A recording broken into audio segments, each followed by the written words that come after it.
নমস্কাৰ বন্ধুসকল 21টা লক্ষণ ধন অহাৰ ঠিক আগতে দেখা যায় বাস্তুশাস্ত্ৰৰ মতে কোৱা হয় যে যেতিয়া কোনো ব্যক্তিৰ ধনৰ বৰষুণ হ'বলৈ ওলায় অৰ্থাৎ তেওঁ ধনী হ'বলৈ ওলায় তেতিয়া প্ৰকৃতিয়ে কিছুমান বিশেষ লক্ষণ দেখা দিয়ে ধন সম্পত্তি অহাৰ ঠিক আগতেই এই 21টা শুভ লক্ষণ আবিৰ্ভাৱ হ'বলৈ আৰম্ভ কৰে এই শুভ লক্ষণবোৰ কেতিয়াও আওকাণ নকৰিব শুভ চিনবোৰে ইংগিত দিয়ে যে আপোনাৰ জীৱনত কিবা এটা ডাঙৰ আৰু সুখদায়ক পৰিৱৰ্তন আহিবলৈ ওলাইছে আৰু দেৱী লক্ষ্মীয়ে আপোনাৰ ঘৰলৈ সোনকালে আহিবলৈ ওলাইছে হিন্দু ধৰ্মত লক্ষ্মী দেৱীক ধনৰ দেৱী বুলি কোৱা হয় যাৰ ওপৰত দেৱী লক্ষ্মী দয়ালু তেওঁৰ ঘৰত কেতিয়াও ধনৰ অভাৱ নহয় দেৱী লক্ষ্মীক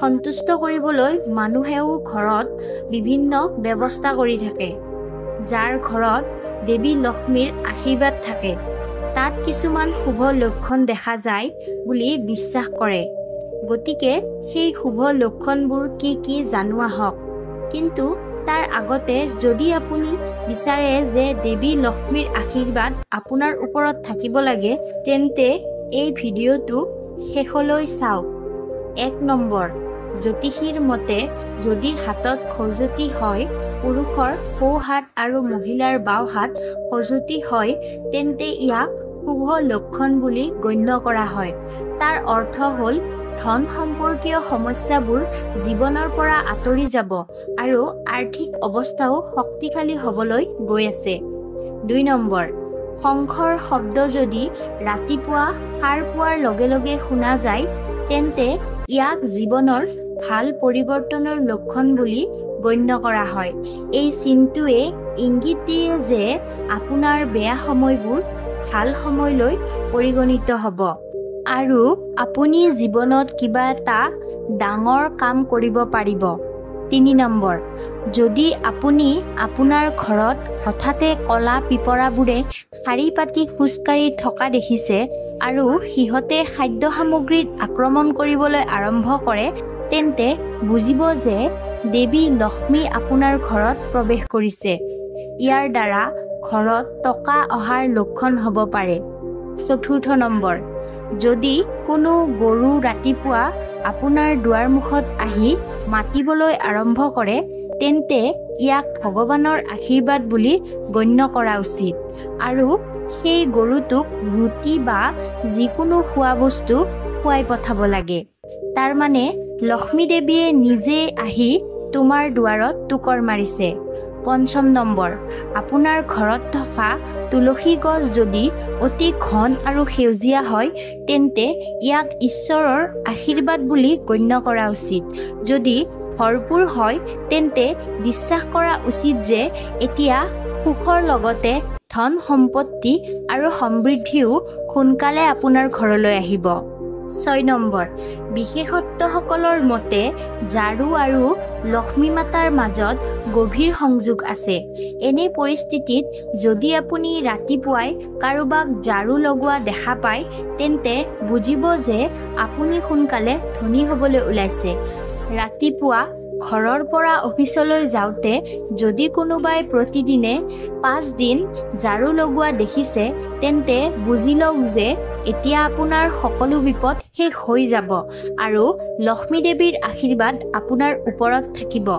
7 নম্বৰ ৰাতিপুৱা যদি ঘৰৰ বাহিৰত টকা পৰি থকা দেখা পায় তেন্তে এয়াও টকাৰ আগমনৰ লক্ষণ অতি সোনকালে আপোনাৰ ওচৰলৈও টকা আহিব পাৰে আনহাতে কাপোৰ পিন্ধি বা শুলি থাকোঁতে যদি পকেটৰ পৰা টকা পৰি যায় তেন্তে এয়া ধন সম্পত্তি লাভৰ লক্ষণ 8 নম্বৰ যদি আপোনাৰ ঘৰৰ মূল গেটৰ বাহিৰত অগ্নি নিৰ্বাপক গছ গজি উঠে তেন্তে ই আপুনি ধনী হোৱাৰ ইংগিত দিয়ে এয়া আপোনাৰ বাবে এক শুভ লক্ষণ অৰ্থাৎ সোনকালে আপোনাৰ ঘৰলৈ ধন সম্পত্তি আহিব 9 নম্বৰ মেকুৰী এটাই পোৱালি জন্ম দিয়াটো এক শুভ লক্ষণ যদি আপোনাৰ ঘৰত মেকুৰীয়ে পোৱালি জন্ম দিয়ে তেন্তে সেয়া এক শুভ লক্ষণ শাস্ত্ৰৰ মতে যদি কোনো চৰায়ে আপোনাৰ ছাদত কোনো মূল্যৱান বস্তু পেলাই দিয়ে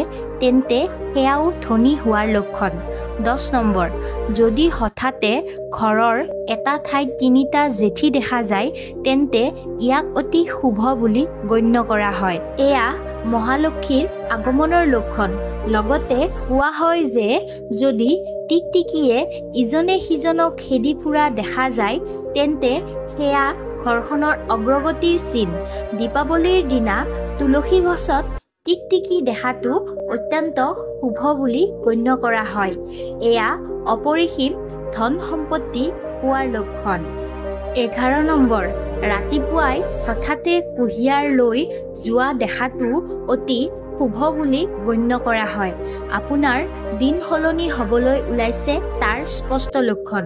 12 নম্বৰ, যদি আপুনি দীৰ্ঘদিন ধৰি আপোনাৰ ঘৰৰ বাহিৰত মা লক্ষীৰ বাহন অৰ্থাৎ লক্ষ্মী ফেঁচা দেখি আছে তেন্তে ধৰি লওক যে মহালক্ষী আপোনাৰ ঘৰত উপস্থিত হ'বলৈ ওলাইছে। অতি সোনকালে অপৰিসীম ধন লাভ কৰিব। 13 নম্বৰ, সপোনত হালধীয়া বা ৰঙা ফুল দেখাটো ধন সম্পত্তি লাভৰ লক্ষণ বুলি গণ্য কৰা হয়। সপোনত মন্দিৰ দেখাটো শুভ বুলি গণ্য কৰা হয়। ধন সম্পত্তি আৰু আধ্যাত্মিক উন্নতিৰ লক্ষণ।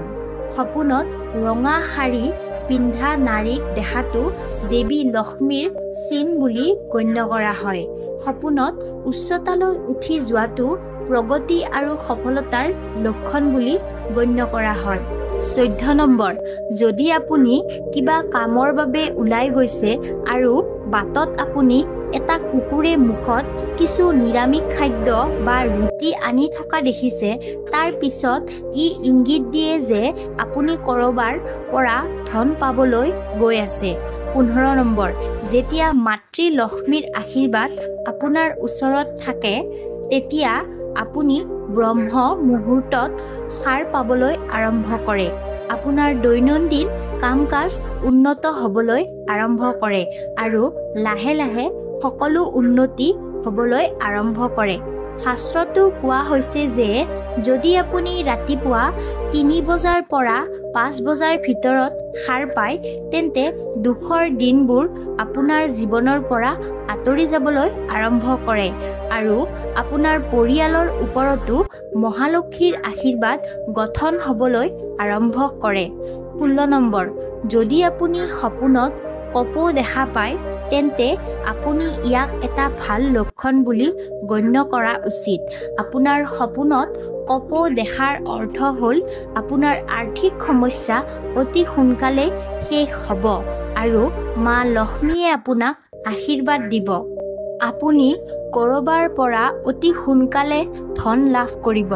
17 নম্বৰ, যদি কোনোবা দিনা সপোনত গছ, পখিলা, হাতী, ময়ূৰ, শংখ, কল বা টিকটিকি দেখা যায় তেন্তে ধৰি লওক যে আপোনাৰ ধনী হোৱাৰ সপোন সোনকালে পূৰণ হ'ব। 18 নম্বৰ, ৰাতিপুৱা সাৰ পোৱাৰ লগে লগে শংখ শব্দৰ শুনাটো এটা ভাল লক্ষণ। বিশ্বাস কৰা হয় যে ৰাতিপুৱা সাৰ পোৱাৰ পিছত যদি শংখৰ শব্দ শুনা যায় তেন্তে বুজিব যে আপোনাৰ শুভ সময় আহিবলৈ ওলাইছে। ঘৰৰ পৰা ওলাই যাওঁতে যদি কুকুৰ এটাই মুখত ৰুটি বা যিকোনো নিৰামিষ বস্তু কঢ়িয়াই লৈ ফুৰা দেখা যায় তেন্তে সেয়া আপোনাৰ ধন সম্পত্তি পোৱাৰ লক্ষণ হ'ব পাৰে। 19 নম্বৰ, কোনো শুভ কামত যাওঁতে নপুংসকসকলক দেখাটো শুভ বুলি গণ্য কৰা হয়। এনে অৱস্থাত যদি আপুনিও কোনো নপুংসকসকলক দেখা পায় তেন্তে তেওঁক কিছু টকা দিয়ক আৰু যদি নপুংসকজনে আপোনাক কিছু টকা ঘূৰাই দিয়ে তেন্তে সুৰক্ষিতভাৱে ৰাখক। ইয়াৰ ফলত ধন সম্পত্তি বৃদ্ধি পায়। 20 নম্বৰ, ঘৰৰ ছাদত কুলিৰ মাতটো শুভ লক্ষণ। যদি এনেকুৱা হয় তেন্তে আপোনাৰ ধন বৃদ্ধি হ'ব পাৰে। 21 নম্বৰ, ৰাতিপুৱা সাৰ পোৱাৰ লগে লগে যদি আপুনি পূজাৰ বাবে নাৰিকল দেখা পায় তেন্তে ইয়াৰ অৰ্থ হ'ল দেৱী লক্ষ্মীয়ে আপোনাক আশীৰ্বাদ দিবলৈ গৈ আছে। এই সকলোবোৰ তথ্য জনস্বাৰ্থৰ প্ৰতি লক্ষ্য ৰাখি দিয়া হৈছে। আপোনাৰ বিশ্বাসৰ ওপৰত জ্যোতিষ আৰু ধৰ্মৰ প্ৰতিকাৰ আৰু চিন চেষ্টা কৰক। ভিডিঅ'টোৰ উদ্দেশ্য মাথো আপোনালোকক ভাল উপদেশ দিয়া। এই সন্দৰ্ভত আমি কোনো ধৰণৰ দাবী নকৰোঁ। বন্ধুসকল, যদি ভিডিঅ'টো ভাল লাগিল তেন্তে নিশ্চয় লাইক আৰু ছাবস্ক্ৰাইব কৰিব। ধন্যবাদ।